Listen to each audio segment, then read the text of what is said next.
Hi guys, and welcome again to my channel. My name is Juliet. I'm a Pearson Test of English tutor.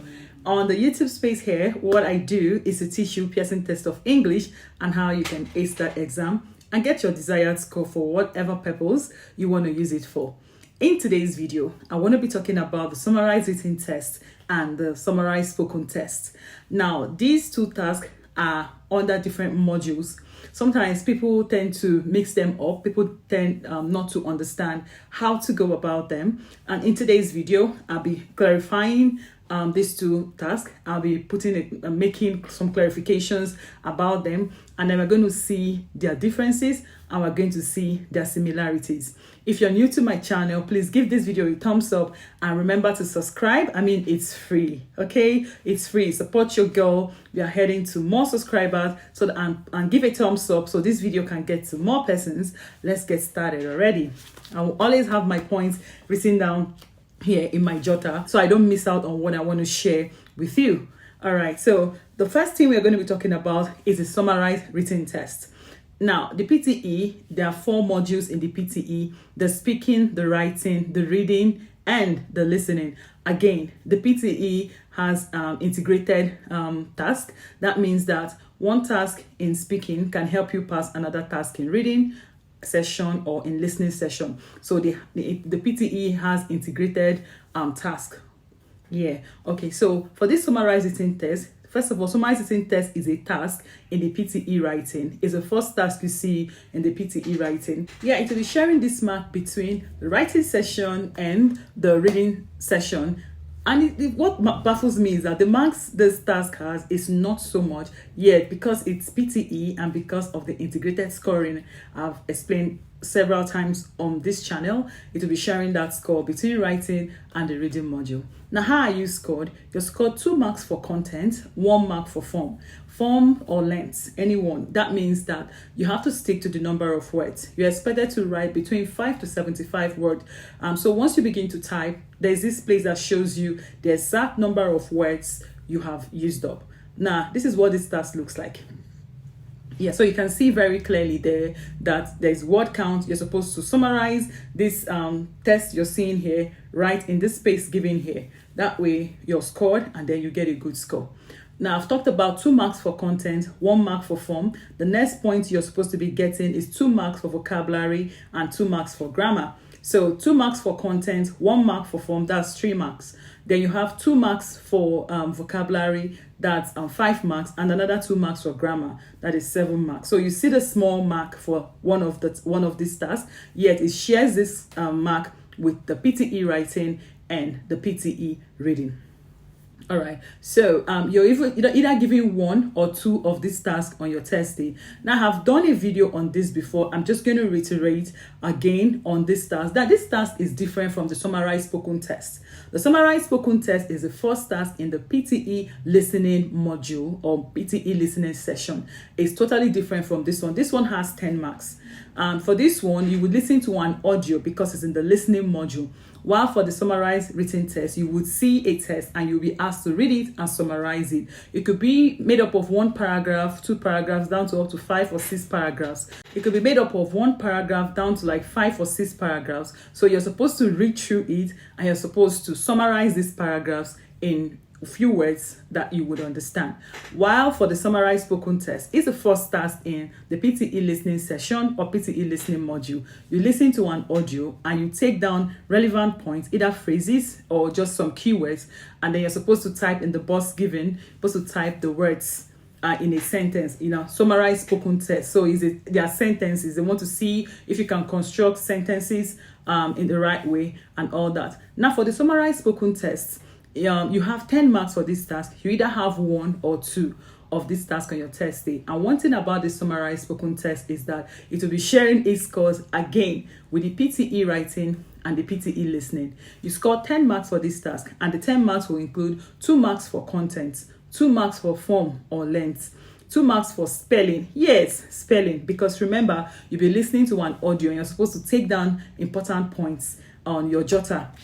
If you recall, they give you a jotter and an ink on the test day. So you have 2 marks for content, 2 marks for form or length, 2 marks for spelling, 2 marks for vocabulary, and 2 marks for grammar. So spelling is important. If you're struggling with spelling, I've done some videos. I might be putting one here in my description box, so you can go back and watch that video and see how you can spell stuff. Okay, so the Summarize Spoken Test is totally different from the Summarize written test. The Summarize written test is a task in writing, while the Summarize Spoken Test is a task in the listening. While for the Summarize Spoken Test, you have to read through summaries and summarize. For the Summarize Spoken Test, you need to pay attention to an audio or a recording and take down relevant points. And once the audio finishes, you're supposed to type summarizing the audio in your own words in the blank that is being given. You're supposed to summarize the audio in the blank that is being given. Now, one similarity about these two tasks, that is the Summarize Written Test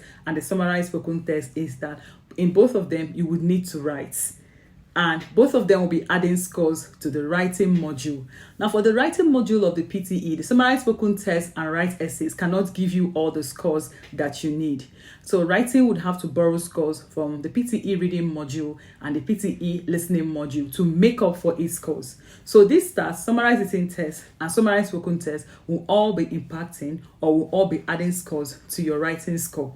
They don't add so much scores to your writing score. Now, if you want to know how you can pass your writing, I've done some videos about it. I can also link it in the description, so you watch it and understand how you can pass your PTE writing. But in today's video, we're basically looking at the Summarize Written Test and the Summarize Spoken Test. I've been able to differentiate between the two, and their point of similarity is they'll be adding score to the PTE writing.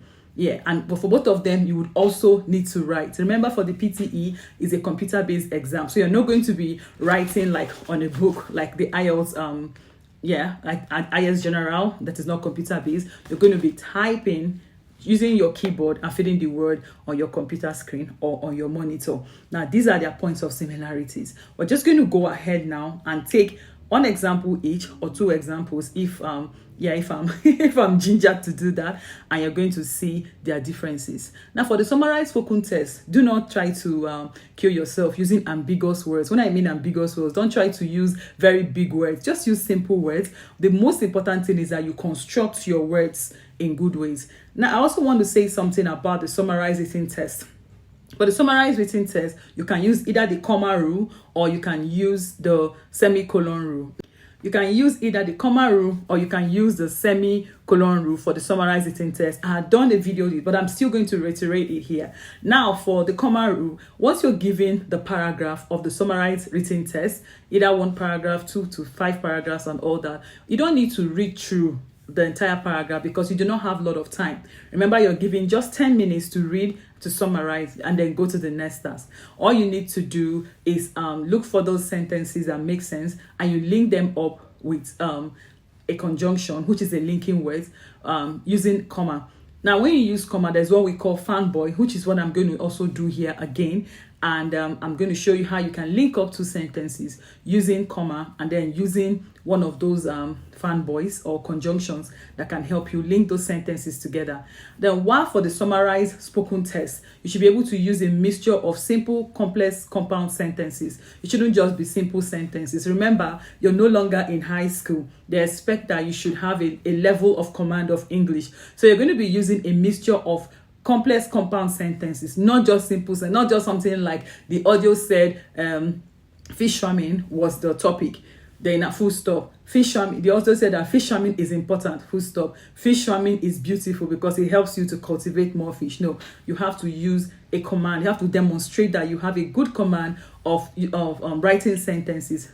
Having a mixture of simple, complex, compound sentences, which is what I'll be showing you in this. I'm going to share the template as well. So make sure you watch to the end so you know exactly what you're supposed to do. Okay, let's get started. All right, so this is an example of the Summarize Written Test. This is the first example we'll be looking at. So the instruction says, read the passage below and summarize it using one sentence. I like to focus on that one sentence because that is what they want you to do. Now, this is the box where you're supposed to summarize it into, and this is the word count that shows you the exact number of words you have used. Again, there's no need for you to read through all these many things, okay? There's no need for you because it's going to take your time. Already you're tensed, and you just have to go in and do it the right way. Now, there's what we call conjunctions. Conjunctions are linking words in English language. They just help you to link sentences. And this is a writing task. They want to see how well you can write. That is what you're being judged for, okay? So we're going to get a sentence and link it up with another sentence using conjunction. Now there's a conjunction under this conjunction. It's called fanboys. I think they are called they are the subordinating conjunctions. They are called fanboys. And this fanboy simply means for. They just give them that acronym fanboy, so you don't forget it. So if you're going to be linking two sentences together and we want to use comma, which is the comma rule I always talk about, you're going to use any of these conjunction to link up your sentences. So the acronym here is fanboys. So you understand exactly what I've been saying. So you can see it here, fanboys. Now I'm just going to leave this here and I'm going to go ahead and look at the sentence and see how we can summarize this 1, 2, 3, 4, these 4 paragraphs of sentences here in a sentence. So this says the central nervous system controls most functions of the body and mind. It consists of 2 parts, the brain and the spinal cord. Now in the exam, you cannot copy and paste. You're going to type. So you have to be mindful of your spelling as well, because this is an English exam. Remember, you scored 2 marks for content, 1 mark for form, 2 marks for grammar, and 2 marks of vocabulary. Now let's look at this. I'm going to just go ahead and do this. The central nervous system. I'm going to copy this for the sake of time. Remember, in the exam, you do not have that glossary to do that. You can't copy and paste. So this says the central nervous system, which consists of 2 parts. Remember, I'm summarizing, so I'm not copying verbatim. Which consists of 2 parts, the brain and the spinal cord. And the spinal cord controls most functions of the body and mind. Controls most function of the body and mind. Okay, so this is the first sentence. I do not want to submit this because it just looks too simple. It's not like if you submit this, you're not going to get a mark, but I always feel that you're not going to get a comprehensive mark. Now, where are you showing off your writing skills? You need to show off your writing skills because this is a writing task, okay? So if we're going to be introducing comma, because we want to link another sentence here to make it a complex sentence or summarize it using one sentence, we're going to use comma. And the comma rule says once you use comma, it should go with any of these conjunctions here. Now, let's look at another sentence. The other sentence we want to link up with this first sentence will determine the fanboy we're going to use, or the conjunction of fanboy we're going to use. So this says central nervous system, which consists of 2 parts, the brain and the spinal cord, controls most function of the body and mind. Let's see another one. You can actually go look for another sentence. Remember, you're summarizing. Yeah, so this says here, its main line of defense. So I'm going to use, I can't use for its main, no, I'm not going to say and, because I already have here and the spinal cord. So I have your body and mind. So I don't want to use a lot of and. I'll go ahead and say so, which is the fanboy I'm using. Its main line. Remember, in the exam, you cannot copy and paste, but I can do this because I'm just trying to show you what you can do. So I use the conjunction here. So its main line of defense is the bones of the skull and spinal column, which creates a hard physical barrier to injury. So this is my summary here. The central nervous system, which consists of 2 parts, the brain and the spinal cord, controls most function of the body and mind. Now the conjunction I'm using is so, which is one of the fanboy because I used a comma. So its main line of defense is the bones of the skull and spinal column, which creates a hard physical barrier to injury. Now, let's remove this one. Me hoping that you have written down this one or you have memorized it. Let's take it out and see exactly how much word count we have. We have 46, which is good enough. The instruction says write between 5 to 75 words. So I have 46 words and is a sentence. and I have demonstrated I understand my writing skills. I have a good writing skill by using comma and using one of the conjunction that goes after a comma in English language to demonstrate this. Now there's also semicolon rule, but I'm going to just stop here at using the comma rule so I don't bombard you with too much of information. Now if you go ahead and do this task this way, you should be able to get good marks for this task because this has shown that you know how to write. You understand the assignment given to you. All right. Let's go over to the next task and see another example and of how you can do that task. Now the difference here is you're summarizing something that has been written or a summary, while the other one you listen to an audio. So this is their main difference, but their main similarity is they are both adding scores to the PTE writing module or session for you to get a high score in the PTE writing. These two tasks do not give a lot of scores to the writing, but they can help you pass your PTE writing. All right, so we are just going to go ahead and try out an example of the Summarize Spoken Test, which is the first task in the PTE listening that would also help you pass the PTE writing. Now, while the audio is going on, I'm going to take down notes, but let's look at the instruction. The instruction says you will hear a short report, write a summary for a fellow student who was not present. You should write 50 to 70 words and you have 10 minutes. So we're going to take down phrases or keywords and see how we're going to turn them into notes, into a mixture of simple, complex, compound sentences, which I'm going to be demonstrating here. So you'll be able to try out this task on your own or try out these examples on your own as much as you can. Let us play this and see how I'm able to take down notes and how I'm able to summarize this audio in my own words. Why does altitude cause headache? Since the air is thinner, there's less oxygen in the blood, so blood flow to the brain increases. The extra blood can cause blood vessels to swell and tissues to press on the sensitive membrane that surrounds the brain, resulting in a headache. But not everyone develops a headache at moderately high altitudes, partly because the low oxygen content of the air causes the climber to breathe more often, forcing carbon dioxide out of the blood. The body reacts to the lowered carbon dioxide content of the blood by decreasing blood flow to the brain. An individual's susceptibility to altitude-induced headache, as well as the severity of the headache, depends on whether the overall blood flow to the brain increases or decreases. At high altitudes, usually over 10,000 feet, an unrelated condition known as high-altitude cerebral edema, or HACE, can develop. HACE occurs when parts of the brain become waterlogged. Unlike altitude-induced headache, which occurs in over 90% of the people who ascend to 11,000 feet, HACE is a rare disorder, characterized by mental confusion, hallucinations, and a drunken stagger. HACE is almost always fatal if descent is not immediate. Okay, so that was the audio. I'm just going to go ahead and type and you will see the word count is 0. So once I begin to type, the word count is going to start telling me the number of words I have used up. The instruction says do not use up less than 50 words or more than 70 words. Now, this is my template I'm going to use here. Remember to intentionally begin with a capital letter. The topic of the discussion is altitude and headache. That's what I had. So firstly,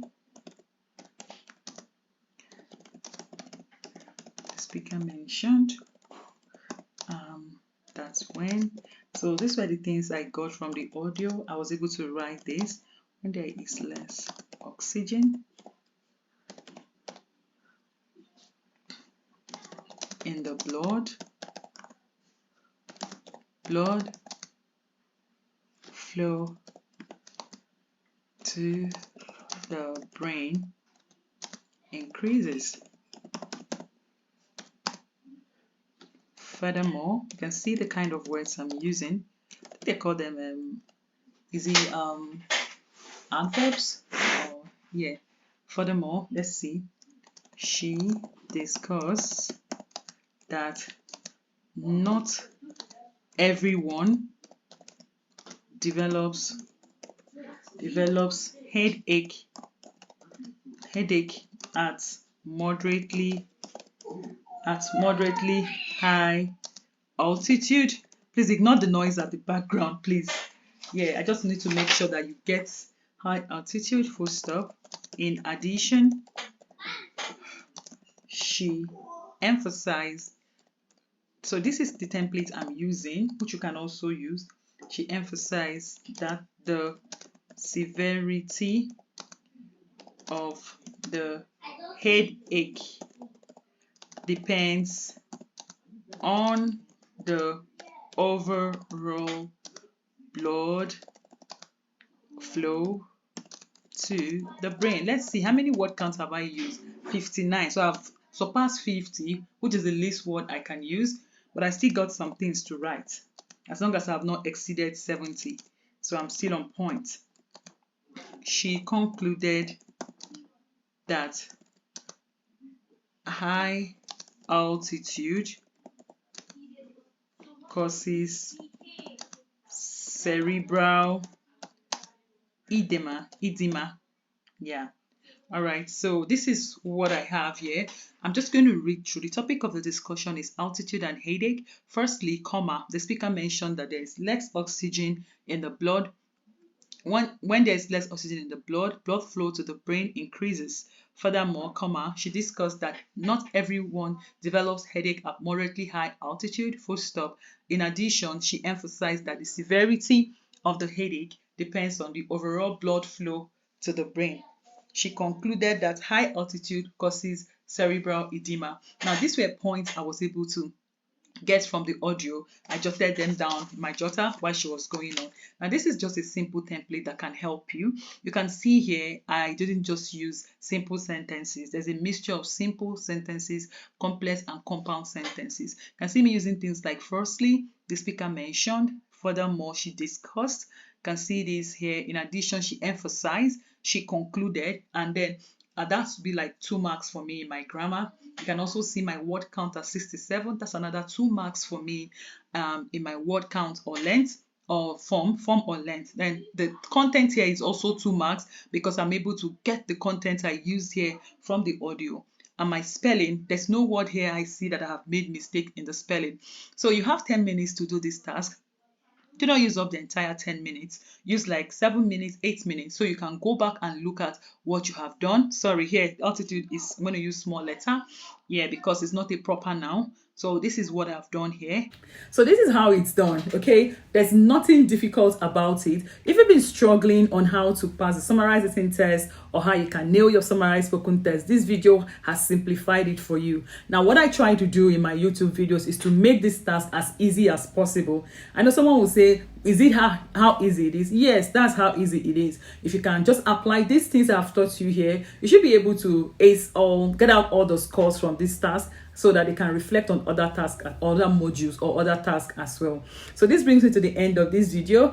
I would see you in my next video, but if you want me to make video on any topic on the PTE, do not hesitate to put it in the comment section. And I really want to appreciate all the people that keep coming back to watch my videos, and those comments you leave there, they're really some of them are really, really good. The comments are good. Thank you for watching my video and thank you for sharing. And remember to give this video a thumbs up. You can find me on Instagram at English_prep class and on Facebook at English Prep Class. Give this video a thumbs up. Subscribe to my YouTube channel if you have not, and I will see you in my next video. Bye.